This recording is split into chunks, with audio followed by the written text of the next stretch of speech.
Je voulais rebondir sur la présentation du conservatoire et justement le système MAE. Donc là, c'est sur 5 ans, du coup, pour premièrement.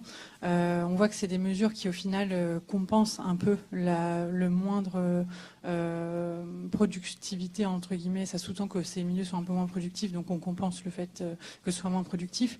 Et donc, du coup, après le post-MAE, le jour où on ne financera pas ce genre de choses, où on aura finalement payer avec des sous publics ce genre d'action, soutenu une agriculture sans avoir une pérennité. Donc vraiment, est-ce qu'il y a d'autres projets, par exemple plus à l'échelle d'une filière, pour rendre durable et compétitif ce genre de milieu pour que les agriculteurs puissent les maintenir en tant que tels, quoi. Oui, merci pour la question, pardon. Désolée. Effectivement, oui, c'est une question qui revient souvent et 5 ans, c'est très peu. C'est sûr, c'est pas du tout quelque chose de pérenne, malheureusement. Et le but, ce qui se passe souvent, parce que là, on est hors site Natura 2000, on est hors site enjeu biodiversité et BAC, on est vraiment sur du pur milieu humide. Ça sera peut-être pas forcément de refaire des MAE après. L'objectif, c'était peut-être d'initier en fait des changements de pratique, et c'est pour ça que là, pour le coup, on espère que les plans de gestion qui ont été faits à l'échelle de l'ensemble des prairies humides de l'exploitation vont aider à ça en fait, parce que on a essayé d'accompagner l'exploitant agricole pour une réflexion à cette gestion-là en fait. Mais après, par rapport à la question des filières. Je ne crois pas qu'il y ait une filière il me semble pas que ce soit quelque chose d'envisagé, à voir plutôt, à mon avis, avec la Chambre d'agriculture pour le coup. Mais oui, j'espère en tout cas que ça sera pérenne. Pour la plupart en fait des prairies, je me fais pas trop de soucis. Je sais qu'elles resteront en place. Mais après, c'est dans quel degré d'extensivité, ça, j'espère que ça continuera effectivement. C'est un des points noirs des MAE, et effectivement, je suis d'accord pour dire que c'est pas du tout c'est pas l'outil parfait, ça c'est sûr, mais sur le contexte agricole, on a très peu d'outils en fin de compte pour travailler en fait. Merci. Donc, monsieur. Oui. Marc Letard, lycée agricole de Courcelles-Chaussy. C'est une question qui s'adresse à vous deux, mais également aux intervenants précédents. Vous avez évoqué dans chacune de vos situations la mise en place d'un nombre d'infrastructures agroécologiques ou l'intérêt de la présence d'infrastructures agroécologiques, mais vous avez aussi évoqué la disparition d'infrastructures agroécologiques. Vous avez parlé des retournements de prairies, disparition de mares. On n'a pas évoqué l'arrachage de haies, mais je pense que l'arrachage de haies est aussi une réalité du territoire aujourd'hui. Alors, moi, première question, intuitivement, je crains qu'il y ait plus de disparition d'IAE que de mise en place d'IAE. Première question, est-ce que vous avez une idée du rapport entre les IAE recréés, conservés, mis en place et les IAE qui disparaissent? Et deuxième question plus générale en forme de réflexion, pour ce que je connais des politiques publiques, les politiques publiques qui fonctionnent sont en général des politiques publiques qui associent de l'incitation et de la coercition. Et Madame Grosse, ce matin, nous a signalé que la politique trame verte et bleue, il y a d'autres exemples aussi, est une politique uniquement incitative. Donc, deuxième aspect de ma question, ne faudrait-il pas passer sur une politique trame verte et bleue à quelque chose de plus coercitif? Alors, ça me paraît... vous avez des éléments de réponse, peut-être aussi nos amis de ce matin, mais bon, sans trop s'étendre, je vous passe...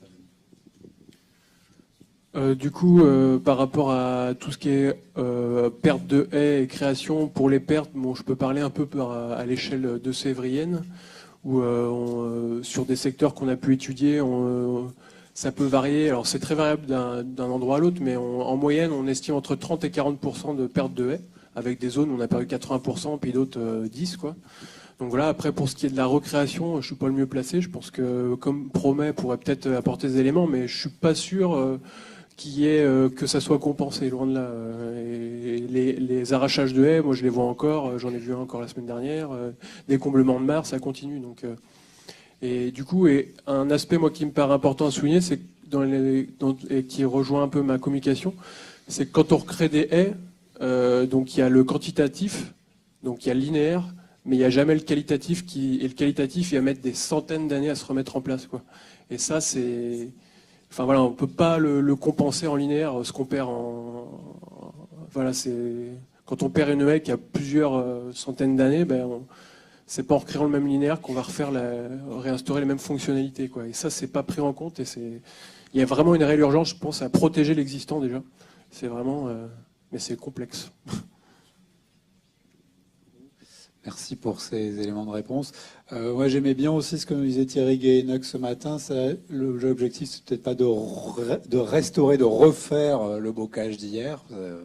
Peut-être un objectif inatteignable, mais de se réapproprier un nouveau bocage avec peut-être des nouveaux modes de production, etc. Même si, évidemment, d'un point de vue biodiversité, ça ne compensera pas la disparition de réseaux centenaires. Voilà. Une dernière remarque là-bas, enfin question mais courte cette fois-ci, oui. Une vraie question. Donc François Dehonne toujours, qui n'est pas plus dogmatique pour les milieux ouverts que pour les bocages. J'avais une question à Alexandre Boissineau sur la méthodologie utilisée pour la 3e étude sur les grenouilles rousses. Quand vous faisiez de la télémétrie, on voyait des photos de jour, donc il s'agit bien de relever de la présence des grenouilles rousses en journée, parce que je pense que ça pourrait éventuellement gommer l'intérêt aussi des prairies alentours comme territoire de chasse la nuit. C'est une espèce qui est essentiellement nocturne pour son activité. Alors, juste pour terminer, parce qu'Annie Ouin a levé la main en tant qu'intervenante du matin, ça conclurait la matinée. Voilà. Ah non, c'était une question qui était en lien avec la question de la restauration, parce que Madame Diaz, donc vous dites, il y a des prairies qui ont été retournées et donc elles redeviennent prairies. Ma question est, combien de temps va mettre le narcisse de poète pour revenir, si tant est qu'il revienne après une petite passe de nutrition minérale? Sur les reconversions de culture en prairie, clairement l'objectif, si on se disait objectif narcisse des poètes dans 5 ans, je pense que on travaillerait pas, on ferait pas nos métiers, et on sait bien que c'est pas possible. Non, là l'objectif c'est de revenir à une prairie et puis de lui laisser le temps, lui laisser le temps qu'il faut. On sait bien que le retour, une fois que ça a été retourné, je crois que ça a été calculé, j'ai pas les chiffres en tête, mais c'est vraiment très très long. Je sais pas si on peut. Pour reparler de prairies naturelles, c'est vraiment un sacré paquet de temps. Non, pour moi, l'objectif de Narcisse des poètes, il est plus sur les prairies à l'amont, où là, on a des secteurs où on en a encore et où il a disparu, et où c'est des prairies de pâture qui peuvent revenir soit à un pâturage plus extensif, ou bien des conditions de fauche plus extensives, où là, on pourra avoir une évolution dans ce sens-là. Mais sur effectivement les cultures en prairie, non, on est malheureusement pas dans cet objectif-là. Merci beaucoup.